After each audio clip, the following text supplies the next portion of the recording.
The morning sun barely peeked over the horizon, casting a golden glow across my lake in Willow Creek, Oregon, when I first spotted that ridiculous sign.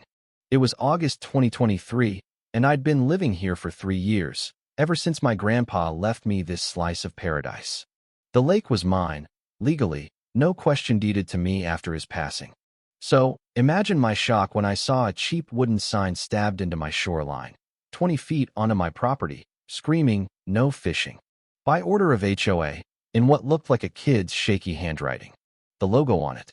Some outdated version from years back, not the one on the HOA's current letters. It screamed fake, like someone's half-baked prank. But as I stood there, coffee in hand, fishing rod at my side, my grandpa's words hit me like a freight train. If anyone tries to control this lake, they're after more than fish. I yanked the sign out, figuring I'd track down whoever did this and sort it out. Big mistake. That one move unleashed a nightmare that nearly tore my family apart. I was barely back at my dock when I heard Hera's sharp, grating voice that made my skin crawl. "What do you think you're doing?" I turned to see a woman in her mid-50s, Karen haircut, storming toward me like she owned the place.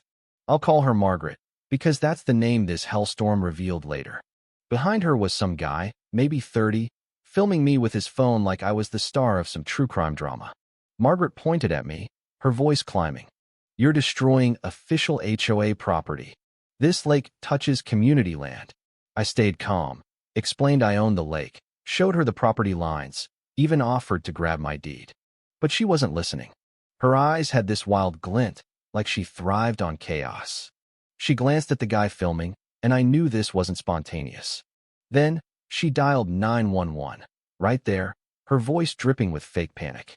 "I need police now. There's a man threatening me and destroying community property." Threats? I'd barely said 10 words. Neighbors peeked out their windows as she described me like I was waving a machete. The cops showed up, and I walked them through my paperwork deed, survey maps, all crystal clear. The lead officer turned to Margaret. "Ma'am, this is his land.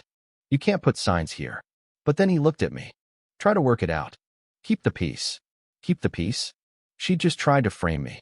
I thought that was the end, but that night, I overheard Margaret on her phone, her voice low. "We need a new plan. This'll take more coordination." Coordination? My stomach twisted. Grandpa's warning felt less like old man ramblings and more like a prophecy. The next morning, I woke to boat motors roaring at 7 a.m. From my window, I saw 3 boats dead center in my lake, with Margaret on the shore, clipboard in hand, directing them like some wannabe general. I sprinted down, shouting, "This is private property." Margaret smirked, waving a folder. "Oregon riparian rights grant community access." Riparian rights? She sounded like she'd rehearsed it. The boaters had fishing rods, but no bait, no coolers, just cameras, snapping photos of my shoreline. One guy's rod was propped against the boat, untouched. I overheard him mutter, "Hope the survey team got enough yesterday." Survey team? My heart pounded. I started recording. When I demanded they leave, Margaret handed me official HOA papers. They looked legit at first glance, but the letterhead was wrong, the stamp cheap. I called my buddy Tom, a real estate lawyer. "Jack," he said, "this isn't how HOAs work. Someone's fishing for something." That night, I found an envelope in my mailbox, no return address, just my name typed out. Inside, a single line, "Smart owners sell before they're forced. Name your price." My blood ran cold. Then Margaret hit social media, posting in the neighborhood group, painting me as a greedy jerk blocking kids' access to the lake. The comments were brutal, people I'd never met calling me selfish, a nature hoarder. Then came a text from an unknown number. "Not everyone's with her, but people are scared. Watch your back." Scared of what? Days later, form letters from neighbors I didn't know flooded my mailbox, demanding I reconsider my stance. Tom called with worse news. "The lake's yours, no doubt. But those documents? Fake. Wrong letterhead, nonsense legalese. Someone's working hard to scare you." Then, a call from an unknown number, a calm male voice. "Mr. Jack, I know your wife's work schedule and where your daughter goes to school. Cooperate." He hung up. They knew my family's routines. I wasn't sleeping anymore. I bought heavy-duty private property signs, metal ones with legal citations, and spent a day hammering them around the lake. By morning, every sign was defaced with red spray paint. Nature's for everyone. The paint was wet. Someone had crept around my house at night. The police called it a civil matter. Then came the protests. 10 people with megaphones and signs "Protect our kids' lakes," chanting just off my property. Margaret led them, preaching about community rights. I felt like a villain in my own home. My wife, Sarah, found a note on her car at the school where she teaches. Parents who defy the community shouldn't raise kids. My boss got calls claiming I was unstable. Projects at work vanished. Neighbors stopped waving. I was drowning in isolation. The breaking point was the lake. One morning, I found dozens of dead fish floating, the water reeking of chemicals. The environmental inspector confirmed poisoning, but said prosecution was tough, without proof. Sitting by the lake that night, holding a photo of Grandpa fishing there decades ago, I broke down. My daughter, Lily, 8 years old, found me. "Daddy, why do people think you're bad?" she asked. That was it. I wasn't letting these bullies win. I heard Margaret on her phone one evening, gloating. Phase 1's done. His family's cracking, and the lake's toxic in the news. Is Plan B ready? Plan B? I went all in. Installed cameras with audio, cloud backups, the works. Kept a log of every incident. Then, I tried a risky move. I called Margaret, sounding broken, saying I might sell to a developer. Her voice lit up. At our coffee shop meeting, she brought real estate proposals, pushing Clearwater properties.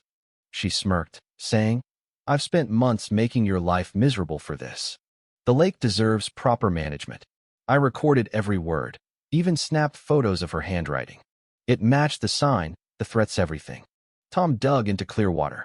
They'd targeted lakefront heirs in Washington and Idaho, harassing them into cheap sales. A widow in Washington sold her lake house for pennies after fake protests and threats. A dad in Idaho got CPS warnings. It was a scam, and I was just their latest mark. An anonymous tip led me to Mrs. Ellis, a neighbor who recognized Margaret as Susan Grant, a convicted fraudster. At the community meeting, I was ready. Margaret and Clearwater's rep, Michael Stone, pushed acquisition agreements. I played my recordings, Margaret's admissions, her lake poisoning footage, her real name exposed by Mrs. Ellis. A victim from Washington called in, her voice shaking, detailing the same tactics. The crowd turned. Michael's edited video of me threatening Margaret flopped when I showed the unedited truth. Photos of my house, Lily's window, taken by her goons.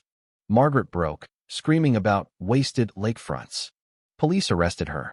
The FBI unraveled Clearwater's multi-state fraud, worth $10 million. I spent $15,000 to secure exclusive lake access rights, banning all boats. The real HOA apologized, and I started a fishing tournament in Grandpa's name, inviting only those who respect boundaries. Margaret Susan got 4 years and $60,000 in restitution to us. The lake's thriving again. Lily tells everyone how her dad beat the bad guys. Every morning, I see my no boats signs and smile. Good people win when they fight smart. But here's the kicker. Susan called from jail, saying, "This isn't over. My partners need lakes too." Who's she working with? What's their next move? Was I too harsh banning community access? Or was it justice? Should I have sold and walked away? Drop your thoughts below. Your theories always catch the twists I miss. Like and subscribe to stay in the fight against scammers like these.